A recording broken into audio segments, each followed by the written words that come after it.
Good afternoon, everyone. Welcome to the Pfizer meeting. I see my colleague is on, so we do have a quorum. We're going to go ahead and get started because it is 1 o'clock.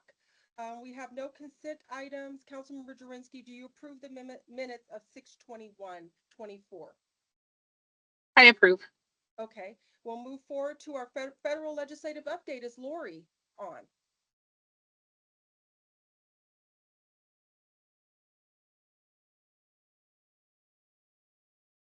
Lori?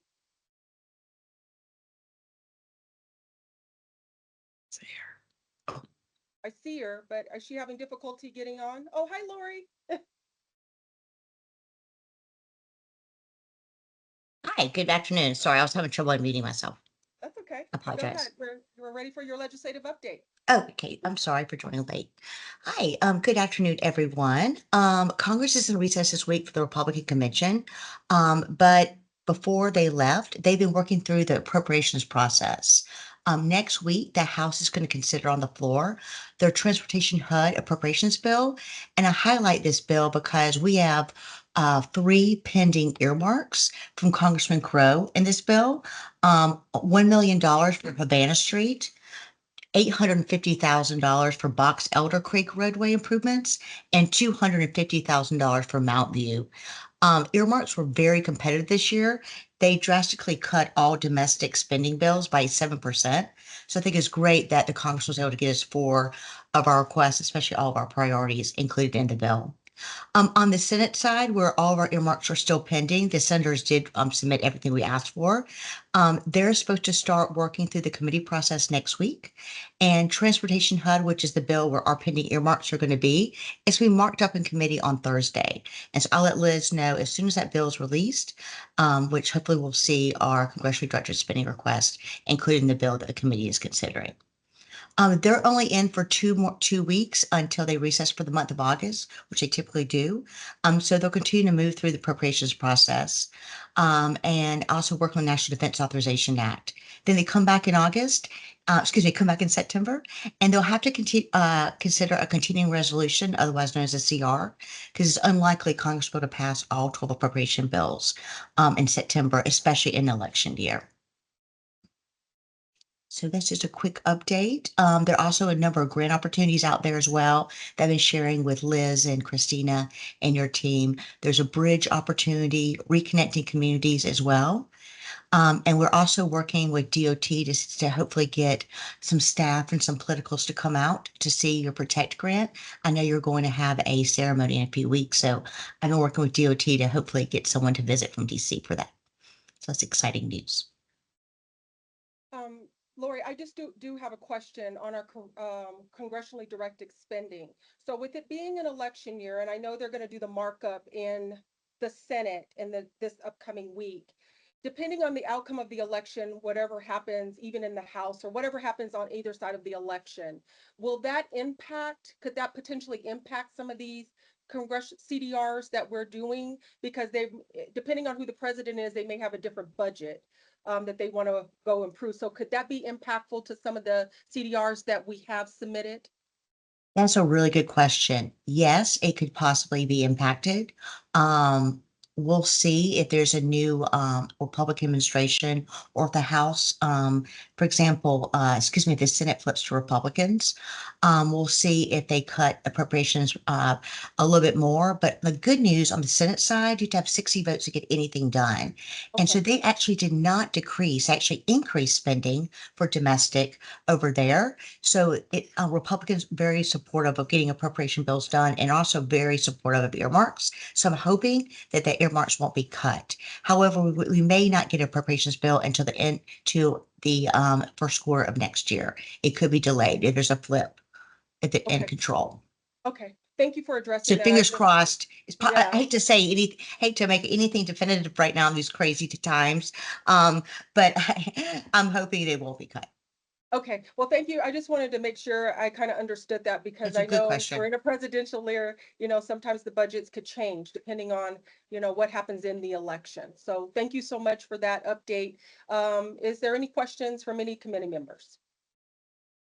Okay, thank you, Lori. Have a very good weekend. Oh, Councilmember Jurinsky, sorry. I was just saying I don't have any questions.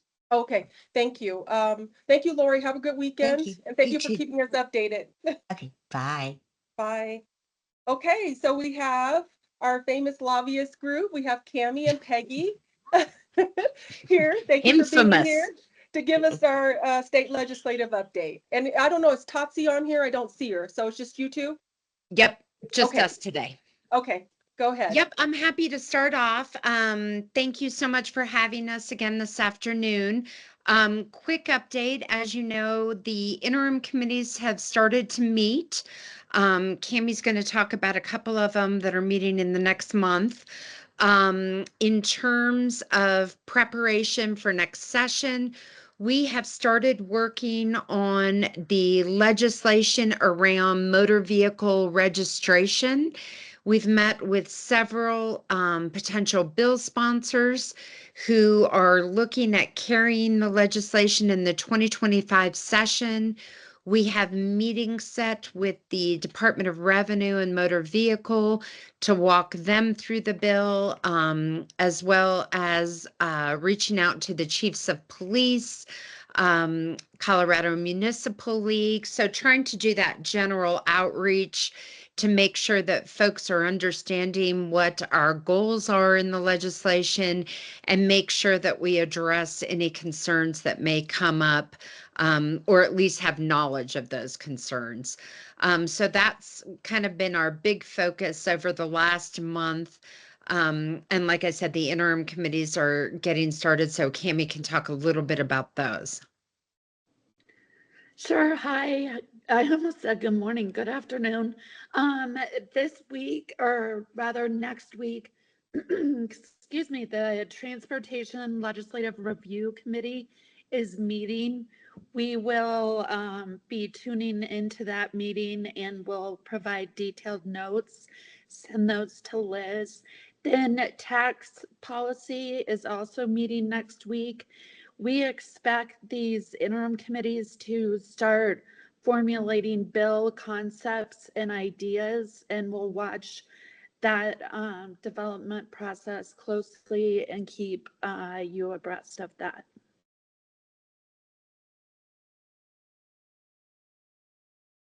Sorry. Oh, Just you're a, on mute. oh, sorry. Just a general question. Is there any sense of kind of some possible bills that are going to come up in the next 2025 legislative session that you might be hearing from legislators, like on land use, on other issues? I know you guys hear some things, but is there any kind of rumorville about how the next legislative session is going to look like? Yeah, you bet. I'm happy to jump in there on that. I think there likely will be some cleanup around the land use legislation. As you know, that there were 5 bills that passed. There were a lot of big ticket items in those. So I imagine there will need to be some cleanup as they start to look at implementation of those bills. I think we'll probably need to make some changes in statute in terms of legislation around some of the issues that we saw on property tax that could come back up again. That bill passed at the very end of session, and again, it was fairly rushed, so I imagine we may see some cleanup in that area. So those are the ones that I think we're starting to talk about as some of those cleanup issues. We'll know, as you recall, these interim committees have a number of bills that can be drafted and passed out of those committees. So that'll give us a good idea as well when they do that process in September and October, what some of the bills for next session will be. Because it's going to be a big election year, a lot of these folks won't start to look at legislation, especially some of the new people. They won't look until after the election in November. So it'll be an interesting session for sure. I think the primary results were interesting, potentially some more changes after the general election in November. So we'll see how it all shakes out. But it's looking like it's going to be a pretty interesting session for sure. Okay. The reason I just brought that up, sometimes it's good to be proactive. So if we kind of know some things, maybe we can, start building our analysis on things.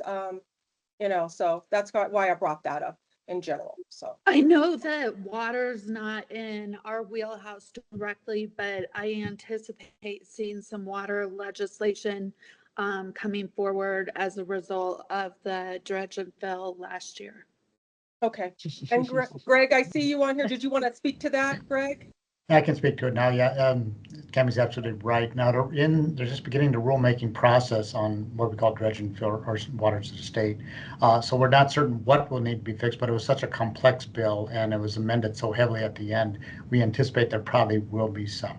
And another one I can highlight in the water section, which is the Plumbing Act, something we normally don't talk about, but it impacted our cross connection or backflow inspection program inadvertently, and everybody missed that one. Every utility. So we have a suspension of the rules for that because they have to do rulemaking on it. So we're covered until April of 2025, but we're drafting right now some legislation, working with the other utilities to draft some legislation to make some fixes in there. Mostly it came down to the inspections of and repairs on these systems have to be done by a certified plumber, which is never done before. They had to be certified in backflow. And this is very critical to us. That raises the cost dramatically for all business owners. These are typically commercial backflows, because there's only a handful of inspection firms that are both certified in backflow and are certified plumbers. And so you took what was several hundred entities that could perform this work now down to as many counted on one hand. So you can see how that would narrow the market. But again, we have suspension from DORA of the rule because they have to do rulemaking anyways. So they said they won't enforce it till April 15th. So that gives us time to work on legislation. So we're working with the Water Utility Council to get all the utilities input on getting some legislation. As soon as we have some, we'll keep this committee informed. You're right. This is something we want to be proactive on both of those. Okay. Thank you, Greg. I appreciate that. I guess, I didn't know about that bill. So, but thank you. I'm glad we're being proactive on actually keeping abreast of it and providing some input on that. So thank you so much for that update. Mhm. So, Cammie and Peggy, is there anything else? And then, okay, Councilmember Jurinsky, do you have any questions that you want to address? Nope, I'm good.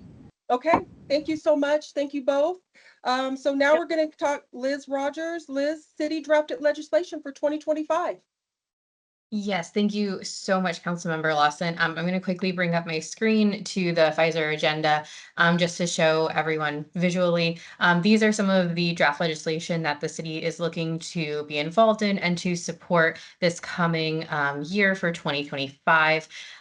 So as you can see, we have looking at construction litigation, also looking at the motor vehicle registration compliance issue, possession of weapons by previous offenders, and then evaluating any interest in street racing as a crime and public safety issue, and if there are any legislative interest in doing a fix for that or discussions to be had in this area. These all fall within the 2024 legislative priorities that council approved back in January.